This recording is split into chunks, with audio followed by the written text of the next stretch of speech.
তো এই খতমে নারিয়ার বাস্তবতা কোরআনেও নাই, হাদিসেও নাই। এটা ফরানোর সিস্টেম কি আমিও জানতাম না। ওই দিন এক ভাই আমাকে বললেন যে ওটা নাকি মিষ্টি খাইয়া খতমে নারিয়া পড়তে হয়। যারা খতমে নারী পড়ছে, আমি তো জীবনে এগুলি যাই নাই।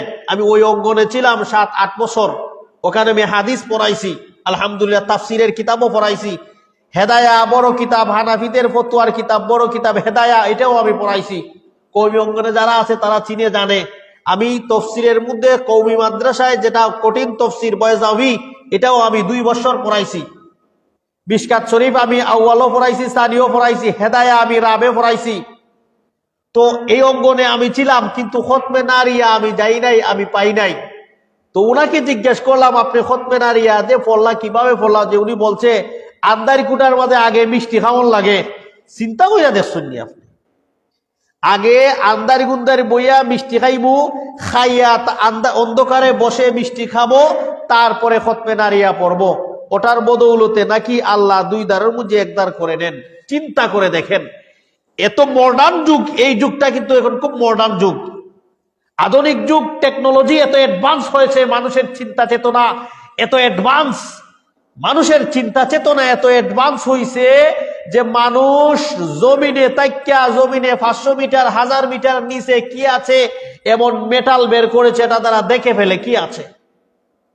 মানুষ এক দেশ থেকে আরেক দেশের এয়ারপোর্টের, এক দেশ থেকে আরেক দেশের রানওয়ে ক্লিয়ার আছে কিনা নাই খবর নিতে পারে।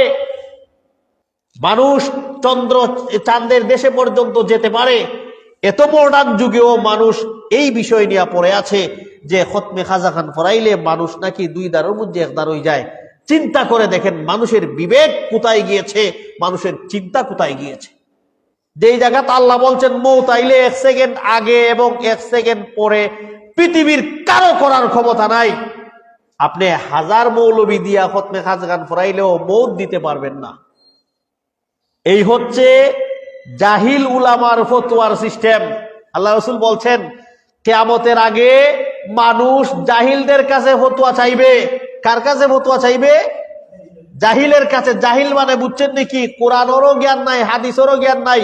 কোরআনের জ্ঞান আছে ঠিক, হাদিসের জ্ঞান আছে ঠিক, কিন্তু ফুলুসের কারণে হাসা কথা মানুষে বলে না, একেও বলা হয় জাহিল।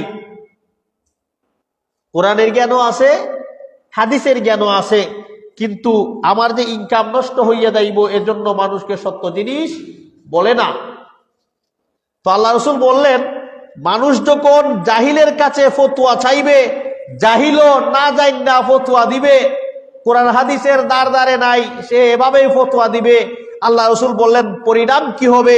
পরিণাম হবে ফাদাল্লু ওয়া আদাল্লু, সে নিজেও গুমরাহ হইছে, যাদেরকে ফতোয়া দিছে তাদেরকেও কি করেছে? গুমরাহ করেছে।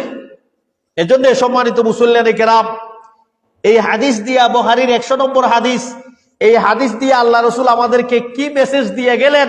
আল্লাহ রাসূল আমাদেরকে এটাই মেসেজ দিয়ে গেলেন, আপনি যখন ফতোয়া জিজ্ঞেস করবেন, আপনি যখন শরীয়তের কোনো বিধিবিধান জিজ্ঞেস করবেন, আপনি যখন মানে আখিরাত সম্পর্ক বিষয়ে কোনো মাসলা মাসাইল জিজ্ঞেস করবেন, আপনি ওই আলিমকে জিজ্ঞেস করেন যে আলিম কোরআন হাদিসের কি রাখে?